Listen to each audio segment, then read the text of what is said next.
Emily, Danny. this is our last time recording before my knee is chopped open. Did you know that? I did know that, actually. You didn't know that? It was pretty funny. We were trying to schedule a hangout, and I think we were talking about you like you were a complete invalid. You guys were. Everyone's like, hey, should we do this? Oh, can we do this? But Danny, you're going to be hurt. And I was like, guys, I'm not dead. I just haven't heard you. Your response was a little, you were like, I can sit still. Yeah. It was pretty good. I did think it was funny that you guys were like, hey, Danny can't move. Let's talk about him. And then I was like, I can move. And then Tyler's first response was, hey, let's go take the guy that can't drink to a winery, which I thought was funny. He was like, is that rude to ask? And I was like, but I also feel like you are pretty much like, you don't want people to not do what they want because you're there. And so I thought he could do it. I think nothing sounds better than being physically incapable of moving while watching people drink alcohol. I mean, and being on a gondola? A gondola. He was like, there's gondolas. I was like, no. Danny can sit. Can he ride on a gondola? That's TBD. I've never done it. No, I am excited to hang. It's going to be good. And we haven't recorded in a while. Yeah. No one knows that. I know. It's been just episodes keep coming out. Yeah. Back to back to back. Back to back to back. But we're trying to get ahead so we can take a little time off for the holidays and for my knee to heal. But that's not why we're here today, Emily, to talk about my knee. We're not. We're here to talk I don't about hear about it anymore. Your thoughts on Jesus being a narcissist. Yes. Okay, so Jesus. We like him on this pod. Jesus Christ. Superstar. His last name. But I saw this. This was by the same guy who posted the thing about progressive Christianity. So this guy is just fueling our content. Yeah, actually the episode that came out today. Yeah. That's funny. But I'm like 80 to 90% sure that he posted this. But here's what he posted. It's this cute little like animated picture of white Jesus. Maybe we can put it on the screen. And it says signs of narcissism in Jesus. Jesus is going like this. He's like, this is me. Yeah, if there's no picture, at least we're doing it. Right? I know. Okay, grandiose fantasies. Right. Never admitting fault. Need for admiration. Controlling people. Sense of entitlement. Attention seeking. Exploitative behavior. Self-centering. Lack of boundaries. Yeah. So I just like, we keep a little note of things to talk about, and I just kind of threw this on there, and you text me like, I want to talk about it. Yeah. So when you saw this, like, what were your thoughts? I couldn't disagree more. That's what I want to talk about. Yeah. I think that it's all hilariously off base, but I thought it was interesting to talk about. Yeah, and also, I'm not like fully backing this out either. I just thought it was fascinating. Well, what I think would be interesting, because I don't think that, I don't think Jesus was the narcissist. And all of these things I think are funny characteristics, but they would be anyone that would say that this is who Jesus is, I think has a very humanistic view of Jesus. Like they're only looking at Jesus as a human. But I think every single one of these things couldn't be true if Jesus is 100% God. So I was actually going to say the same thing, which is, can we refute this if Jesus isn't God? If Jesus is just a cool guy that said some cool things? Yeah, I got to look at it as, so if Jesus is just a cool guy, I think that he does have some grandiose fantasies. I don't know that he never doesn't admit fault. I can't think of a story where he's like just skirting responsibility for things. That's true. He just doesn't do anything but that wrong. Doesn't necessarily mean that I just can't think of a story. Yeah. That's like that. I also don't know that he like needs admiration, but he does like galvanize people around. Like he creates crowds. And I mean, like the only way to the Father is through me. Like that's kind of a lot. Yeah. So I don't know. It's a lot, Jesus. So all of these things I think are interesting if Jesus is just a human. But the reason I wanted to talk about it was, one, to see what your thoughts were on this. Yeah. But I think it leads into a conversation whether we talk about the narcissistic qualities of Jesus as the human or not. Like, when you think about Jesus, because I just preached about this a little bit, and that wasn't the main point of my sermon, but I talked about this idea that Jesus, it's a paradox. He's 100% God and 100% man. The hypostatic union. And because of that, it makes like there's no great box to put him in. Okay. Because like the sermon I just preached about is like he gets our pain and he's been the places we've been, talking about a need for control, praying in the garden, like if there's a way this cup could pass, let it pass. Like I think that's him putting on humanity and his human side wanting to control. His divine side is like, I'm gonna go this way because this is the direction of the plan. But if he's just a human, then maybe some of these things are more prevalent, you know? Right. So you're asking what I think about Jesus? Yeah, I guess. So why was this interesting other than just being provocative? Yeah. What do you think about the divinity and humanity of Jesus as those intersect? Like I said, 100%, 100% aren't, that's not good math. Like we could reconcile as humans like 70, 30, 60, 40, 80, Right. 20. So what do you think about God in that regard? And then how does that, because if all these narcissistic qualities of Jesus were in fact his qualities, he's not a very compelling dude to build your life and faith around and follow. Which again, I don't think he's any of those things, but yeah, where do you fall? Like, what do you think about him, this, that, all of that? I think it's super interesting because I think the question of if Jesus is a narcissist really is Jesus God? Mm-hmm. Which is like really interesting. I think where I am today, this could change. I feel like I say that all the time. What I feel right now about Jesus is I think Jesus is divine, is God, and human. But I guess I see it a little more in a sense of like Jesus pointing out the divinity in us all versus like Jesus is like just like God the Father, if we're being honest. Yeah, say more about that. Like I think that Jesus is God, but I think that we are all God. I feel like I sound so stupid, but in a sense that I don't have like confidence on this, and so I was like, I'm gonna say this, and I don't know if I can really back it up. Yeah. But I think like, okay, so I went to a Kabbalah Jewish service the other day, which is kind of like Jewish mysticism. It was a while ago, a few weeks ago. But I remember they said like God is, hero Israel, God is one. And what remember the rabbi saying is like, God is one in a sense of like, everything is God. Yeah. Like God is like so much bigger. We are part of God. Like we are part of divinity, of spirit, whatever that is. And so I guess, and I was kind of vibing with that. And so I guess when I think of like Jesus being God, he's proclaiming the divinity of all of us. Okay. So what about? Are you taking it back that I said that? Not necessarily. Because I generally know the conversations you had with the person that led to this, because I've had them over Facebook Messenger as well. But so here's what I would ask: why would you find? And this is like truly curious. This isn't me being like, I think you know me well enough to know that I'm not like baiting you up to be like, gotcha. Right. But so why would you find that compelling? Because when I had this conversation, I was like, if I am God or I'm divine, I'm like, that's just not, it's not a shame thing for me to be like, I'm not this good, but I find that not to be compelling, which I can get to my side of that in a second. But what do you find compelling about like, this is the revelation of divinity in me, and therefore Jesus, like anyone could have been Jesus. He's just the one who wrote the book around that revealed this to us. I guess I see Jesus as like someone who is very like, I don't even know what I think. The more I'm thinking about it, I'm like, do I even think this? Sure. It's just kind of what I've been thinking. But like, I see Jesus as someone who is like super enlightened and super like, guys, I got this. And so to me, when I see Jesus saying, no one gets to the Father except through me, I hear Jesus saying like, guys, I figured out the path. Yeah. Him being like, I've done what you guys are aspiring to do. Like I've tapped into this thing. Yeah, and I've read like fiction about Jesus. You mean the Bible? No, just right. Good roast on the Bible, man. Thanks. I don't think the Bible's fiction.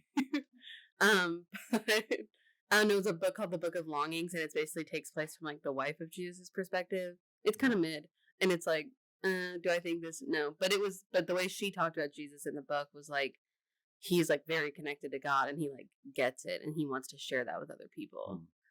I guess I just am like, I'm just pretty not vibing with I feel like such a loser right now.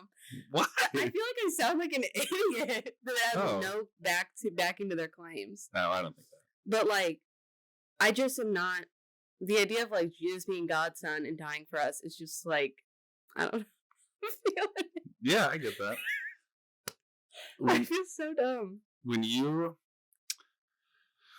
read or watch things like the Da Vinci Code, or you like this is no, that makes my joke in my joke there then. So here, I know you feel I made you speechless. Speechless. I know you're like, I feel stupid. Don't feel stupid. Okay. Because you don't have, like, whatever. But I want to talk more about that. So, like, what about that of Jesus being God's son in that is not, like, because you said... It's just the whole atonement stuff. Like, it's just, like, this, like the sacrifice, and then God is pleased with it. Like, it's like, that is what's so off-putting to me about so many, like, worship songs, is it's just like, your blood is white, like I'm saying, like, it's just like, oh my God, it's just like, it breeds shame, and I'm just like over it. All right, let's keep going down this path. This is my worst nightmare. What about it breeds shame? And I'm not saying this because I think I know where you're gonna go, but we're talking this. No, yeah, I mean, the thing is honestly, oh my God, did I just become an apologist? This is one of those change my mind tables. You try to get a lot in before knee surgery. I don't have a lot of time to save you, you know? No, knee surgery, very high risk. This might be our last conversation. Oh God, sorry, that's not funny. No, it's pretty funny. I think you're gonna make it. It's got like a 99% success rate. Hey, you never know. You could be that 1%. Okay, so knock on. You can tell we haven't podcast together in a while. And it's also like midday. We don't podcast a lot midday. No, we're usually more tired. Usually I'm tired. We're highly caffeinated and energized coming into this. We're drinking more caffeine. Okay, so I hope people find this enjoyable. I don't know, just the idea of like substitution and like being in my place so that God like could love me. Like it feels archaic. And in the sense, it just like, just whenever I hear people be like, like Jesus died for my sins or whatever, I'm just like, oh my God, I'm just like sick of it. I don't have like good reasoning for it. Yeah. But I'm like, I vibe with Jesus. I vibe with God. But I'm just like, I don't need the whole salvation narrative. Yeah. And so I think to me, actually, we're hitting a pressure point that's important. I think somewhere to me, if Jesus is God, then the atonement, then like substitutionary atonement also has to be true. Yeah, which is not the only atonement theory. You're right. I'm with you. Yeah. And I think as I'm talking, I'm realizing that that's where the pressure point is for me, is I feel like if I reject one, I have to reject both. Right. And for anyone that like doesn't know anything about atonement and is substitutionary atonement like the PCA way? Like, is that the theory? Sure. So describe it to someone that maybe, and you don't have to like give like a super great like textbook answer, but your understanding of it, what would you describe it as? As someone has to die, like the punishment of sin is death. Yeah, and that there is a punishment and it has to be fulfilled. It has to be fulfilled for God's justice and wrath to be appeased. Right. And so instead of me dying and like and experiencing eternal torment, Jesus became the perfect substitute. So not only do I receive his death, not only does he receive the punishment I do, but also I receive his life. Right. That record. So now, when God looks at me, he sees Jesus' record. Mm-hmm. So God sees me to be perfect and without sin, and therefore I can enter into heaven. Mm-hmm. That, to me, is substitutionary atonement. Yeah. And then for someone who is listening, that's like, that sounds actually super dope. I'm happy for you. So, yeah. Yeah, thank you. What about it do you not find? Like, what about it? Because someone might be like, that sounds like the most compelling thing. Like, that's great. Yeah. Like, what about that for you? Because I think, and you probably were like this at some point, like, as that's packaged, it actually does sound really compelling. Because it's like, the weight is off in some ways. But for you hear it in a shame lens. So what about that perpetuates for you? Is it like, I can't be good enough without someone doing it for me? Like that I inherently have? Like, what about it creates the tension that isn't just like, oh, this is good news for me? It's the hiddenness. Because it's like, I think Paul says, like, my life has been hidden in Christ, and it's no longer I who live, but Christ who lives in me, or whatever. He says something like that. But the idea of just like the hiddenness, or the like, Emily is completely now I feel like I sound like a narcissist. Like, I'm just like, it has to be about me. I feel like that's kind of how I'm sounding. But it's like, it feels like you have to be fully covered in order to belong. And then it's like, but that's not belonging. Yeah. And if that's the narrative, all we're focusing on is how I needed to be covered. Like, that is the thing that it's just like, it feels like it just is over and over, like in songs. It's just like, you know, like, you had to cover up my sin, or like you had, because I don't know. I think part of me, when I hear cover up my sin, I kind of hear cover up me. Yeah. And that's kind of my own stuff to deal with, that I often tend to think like cancer isn't part of me. I'm the cancer. That like whole, that's a even as I hear you say cover up, like, because someone might hear that to be like erase, but I hear you say it and be like, it's still there. I'm still this, but it's like a blanket's over it, so I can't see it. It's like concealed, but still there. Like, it'd be like if you were like, Emily, I would love to like have you in church, but you have to like wear a blanket over your head because no one wants to see that. That would hurt my feelings. I know you haven't been to the well in a while, but we actually just mandated that policy. That'll be a really funny reference for an episode that will come out in December. Yeah. Oh God. So I'm vibing. I'm vibing with you. And I do kind of hear what you're saying. But I want to say one more thing. I'm sorry to interrupt you. Wow, you are a narcissist. I literally the title of the show is Signs of Narcissism in Emily. But like, crap, I didn't know what I was gonna say. Wow. I didn't even need to interrupt you. Oh, what I wanted to say is, I feel like when I've had conversations with like friends and people recently, I've been like, I'm just not 100% sure where I'm at. I feel like I'm not in like that dark place that I was, that was like, you know, like, F this, like, I hate everything, I hate God, like, I'm an atheist. That's not where I'm at, but I think I'm just in much more of like, I'm on board with spirituality in a lot of ways. Like, I'm on board with God, I'm on board with Jesus, but like, I don't know exactly what I think about all these things. Yeah. And I feel like I've had conversations recently with people being like, maybe you just need to like be okay with that. Yeah, with not. And I'm not trying to cop out, but I'm just trying to give context of like, those are the conversations that I've been having recently. So that's kind of why I feel like I don't have fully fleshed out thoughts. Yeah. Yeah. I am vibing with this. I'm interested in it. I think it's an interesting, like, this just feels very vulnerable to me. Yeah, and I appreciate you doing this. Yeah, I think that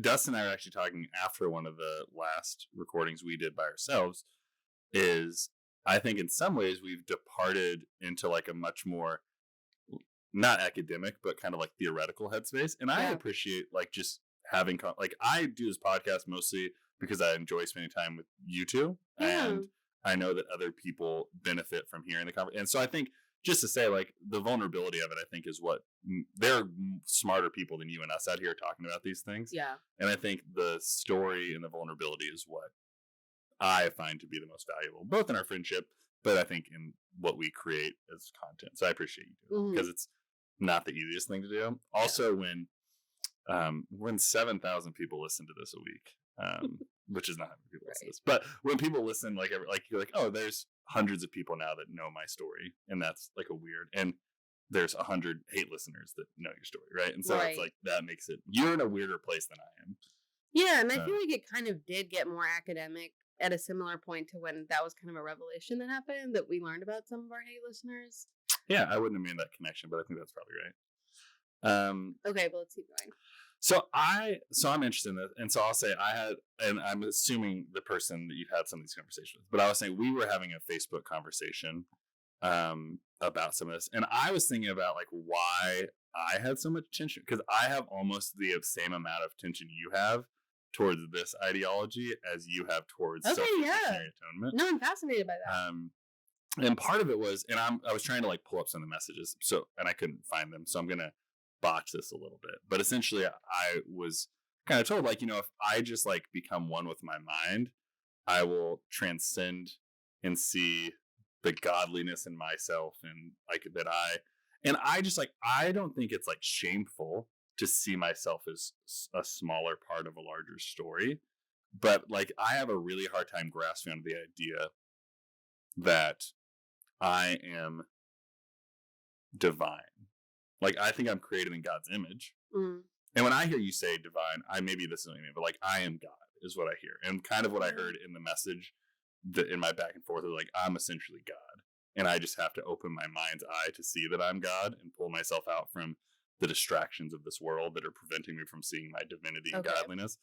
And I don't think it's my shame that makes me feel like that. Because even this Sunday, like I preached about the idea that like surrender is at the core of our faith and surrendering to Christ. And like I find freedom in surrender, which sounds so counterintuitive. But I know some people, and maybe you're like to surrender would be to cover myself up, like, or to surrender would be to give away autonomy, and I'd let you speak for yourself, so I'm not saying you would say that, but like to surrender would be to give up me. And in some ways, like when I think of surrender, like I'm giving up the parts of me that are not the ones that are created in the image of God, so that the real parts of me that was how I was created can shine. Like I think about like my narcissism and my addictive personalities and my like anger and my desire for like pride and judgment that is like my desire for judgment and justice that isn't God's. Yeah. And like part of me is being like, I'm surrendering this because I think God's versions of these things are all perfect and mine are flawed and narcissistic, like mine are from my vantage point only. And so a great example, like, so I'll say like, and I'll be equally vulnerable. So one of the reasons I stopped drinking was because I saw that I wasn't doing it in a way that it was only for my benefit, which was to get myself to places that I wouldn't go at. Like maybe like social situations, I feel anxiety. So it was like to get me over the edge, or I'm like not feeling really great, I'm depressed, forget about this thing, right? Like it was something that was at the core a narcissistic thing for me to cover up or to get me somewhere I didn't feel like I could go alone. So I released that to say like, I think that God can help me get those places rather than like driving my shit myself. And I feel healthier now in that regard. Yeah. And not to say like that everyone has to do those things or I did it right or whatever. But I think for me, that was an example of like surrendering something that I thought I had complete control over and saying like, maybe I didn't. Yeah. But I know surrender feels like covering, maybe. I think, well, what is interesting, also, by the way, this friend that we're talking about, he literally said to me the other day, he was like, I love when you talk about conversations that I have with either one of you on the pod. So I didn't think he actually listened. I thought he only saw like TikToks of our stuff. So that makes me happy. I think he sees TikToks and then he's like, I gotta listen to this. But I was like, I hope it's okay the way he brought you up. And he was like, I love it. Anything I say is fair game. So, but what I hear actually in both you and him is this idea of surrendering. Yeah. And it like is this like, but surrendering to something else. For him, it's surrendering to himself, into oneness, into spirit or something like that. And for you, it's like surrendering to God, who has like more like rightness than maybe you do on your own. Yeah. I don't think you can surrender to yourself. I don't think he's wanting. I don't think this guy is surrendering to himself. Oh, you just said that. I was just repeating. You're right. You caught me. You're right. No, I mean like surrendering to the oneness or to spirit. Yeah, okay. And this is actually fascinating because like me and this friend are like not really on the same page. I probably kind of sound like it to you right now, but you're like the Coke Zero to his full diesel Coke. I love it. But we had a conversation the other day and I was like, and actually also with this guy's husband, who was like, I'm kind of sick of hearing about this all the time. And he was like, that also checks out. he was like, this, what did he say? Is our friend was like, sometimes I just like wish I could just like leave this world, and I try to like leave it in my mind and get to spirit, get to this oneness, get to this broader divinity, to enlightenment, whatever you want to call it. Like, I just try to leave and stay there. And I was like, but that is just isn't real life. Like, you can't do that. You said that? Yeah. I was like, that sounds nice. And his husband said the same thing. He was like, well, there's like bills to pay. Like, you can't just like hang out in La La Land, for a lack of a better way to say it. Yeah. And so I think, and I don't really want to just like, because to me, both of those are you disappearing.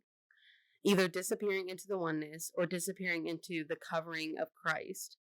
And so, like, where is the middle ground of, like, one, to be super real, I feel like I'm just trying to, like, get through real life right now. And I'm like, I don't have the time to, like, go into the spiritual oneness or whatever. Like, I'm trying to pay my bill. Like, you know what I'm saying? Yeah. And that's kind of where usually him and I kind of get at. Like, I'm just like, this is not practical. Yeah. Yeah, I think the spiritual oneness idea, I think, is a disappearing and an abdication of life now, assuming that we can, and that's kind of what I think nirvana, and a really gross overgeneralization of it, feels like to me. This idea is like we're escaping real life here. And you're comparing that to like the covering of Christ over us, where I think like the idea would be like, the covering of Christ over us allows us to live more fully in here and now, and also the not yet, where like this feels like I'm escaping now because I don't have, like, I'm overwhelmed with now. And it's like one is a little bit escapism to something later or different, and the other is like, how can this impact here and now? But it's one of the things that I find really fundamental as Christians do, is they live as if the covering of Christ is a later on thing, and then they do the exact same thing, like they escape here and now. And I think like at our best, what Jesus should provide us is something that radically transforms us here and now today, the way we love our neighbor, the way we arrange our lives, the way our priorities are, but also believing in like something supremely divine and eternal after this. And I think that's where, regardless of someone's spiritual or religious convictions, it's like, if it doesn't impact here and now and the afterlife, then I think it's an incomplete view of spirituality. And I think that from my vantage point. Yeah, no. And I think that is where, like, let's take atonement aside. The idea of a God that has suffered with us, to me, does that. Like, to me, if we're talking about Jesus being God in the flesh, being fully God and fully man, so he fully understands life on this earth and like understands the bullshit, like, that is super compelling, and that does affect how we live here and now, because God is with you. Like, that's I mean, that's freaking Advent, right? Like, God has come to live. That's what we celebrate. Like, God has come to live with us, and God has come to be with us and to understand us. I saw this tweet years ago that said, I have no interest in a God that doesn't suffer with us. And so I think, like, when I think about that, I'm like, yeah, the idea of the divinity of Christ with the triune God, like, that feels very maybe more like traditional Christianity. Like, that to me is so compelling. Yeah, it is interesting. Like, what's compelling about the gospel story and the whole Bible is God is with us. Like, like the Old Testament is a story of people that God was near, but they didn't feel like God was near. And God's like, how can I like prove this to you and like be with you in the most realistic, tangible, and compelling way? So we see Jesus, right? And I just don't think, and this is the Danny doesn't think thing, there's not a great theology. I think early Christians were never like, let's unpack our theology of the atonement. They're like, Christ suffered with us. Yeah. He was here with us. He lived with us, and he is God. And so now God knows me. God has been here, and like things are set right. And I don't need a theory to figure that out. Like, God was 100% here with me, but also knows my life. And like, that's compelling to me. But then we shift to where we are now. Like, and this is like my sin in some ways. I think we over theologize everything, Yeah. and we turn it into an academic theory, and then we miss the heart of the issue. Mm. And I said this on like episode 1, 2, or 3, somewhere there. I said I think too much theology is a tool of the devil, and I actually still kind of believe that like we work ourselves in circles and we miss the point by making the means the end in some ways. I mean, yeah. I mean, I think I'm with you. I just started rereading The Universal Christ by Richard Rohr. What a heretic. Right. Love that guy. I like listened to it on audiobook a few Don't you years. remember when your friend compared me to Richard Rohr? The greatest compliment I've ever had. And he said, it's just boring old heresy.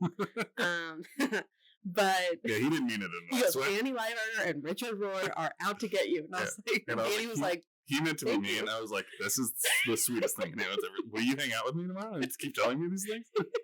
But like, I listened to it, but kind of that it's a little too heady for an audiobook, so I feel like I didn't really get it. Yeah. So I'm rereading it like via like text, you know.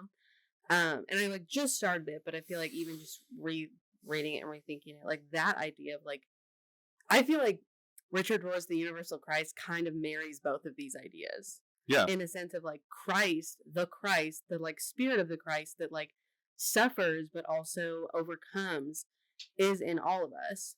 Yeah. But there's also a person / God who has experienced this, who like, the Christ is a universal experience that brings us as humanity together and should lead us toward inclusion and toward understanding.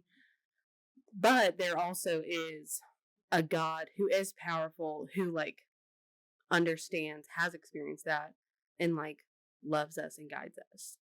Yeah, it's one of the things I love about Richard Rohr and his works and his right. He's like part of the most stuffy tradition. Mm-hmm. Like it's like Catholics are not known for being super innovative and progressive and all their theological frameworks, not like politically progressive, but like the way they think. It's kind of like, this is how we've always done it. Yeah. What I like is like he takes Christian tradition and then he like marries it to maybe closer to what our friend thinks, like you said, but finds the intersection of those. And I think part of what theology at its best can do for us is giving us the lens to see God the clearest. And that's where like I pushed back, I gave you a little bit of crap on it, but like part on the other side of us being nicer is like, I think all of this is a lens for us to understand God better in our experience.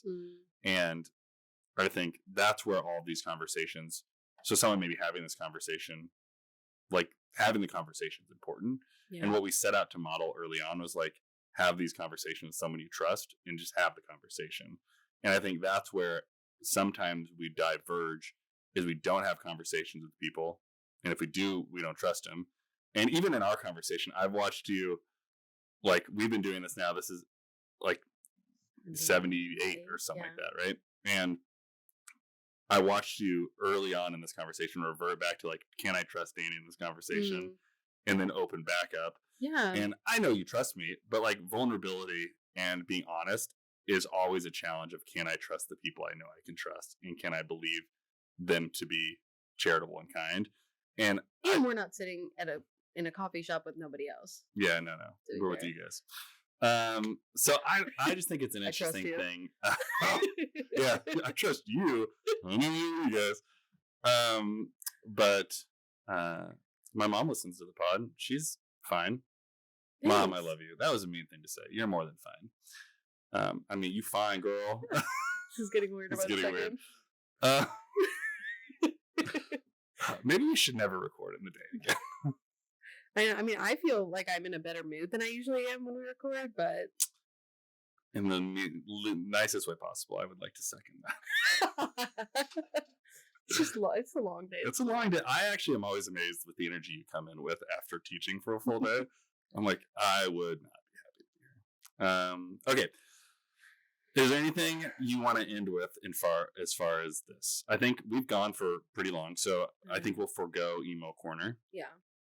But I would like to still do some recommendations. Okay. But do you have anything you want to close with this topic? I feel like we didn't really resolve it at all. I think that's fine. Okay, you're right. But I think, and we didn't even. I think I think Jesus isn't a narcissist. I think that I closed that book early. I think if he's just a guy, I could see why someone would argue that, though. Right, but he is not just a guy.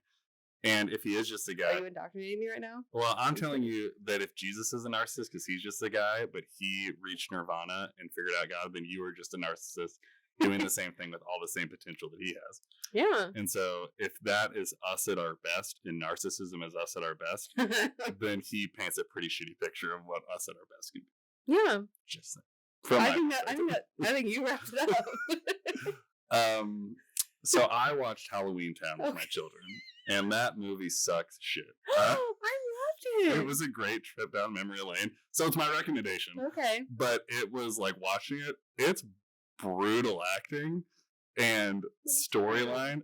So I forgot like Disney Channel original movies, which are my jam. Yeah. It's like my childhood in a nutshell.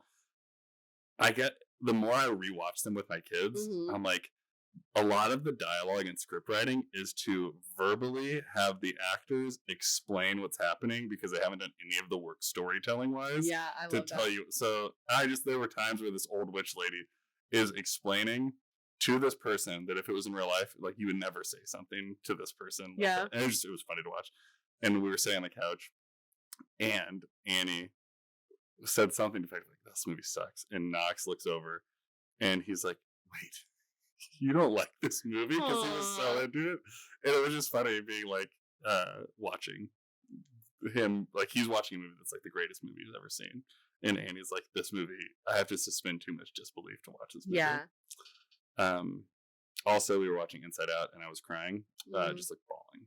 Damn. And Knox is sitting next to me and he's like, because when I can be accused of watching a movie and I'll just like fake cry, like, ooh, like I'll just make noises. Oh, yeah. And so I'm sitting there and he looks over and he just sees tears on my face. He's like, bro, are you really crying right now? And he like hits my daughter. No. Like, Joe, this guy's crying over here. Like I've never been roasted so hard by my kids. It was pretty funny. Dang. But what's your recommendation? I just finished an audiobook that I really loved called Yellowface.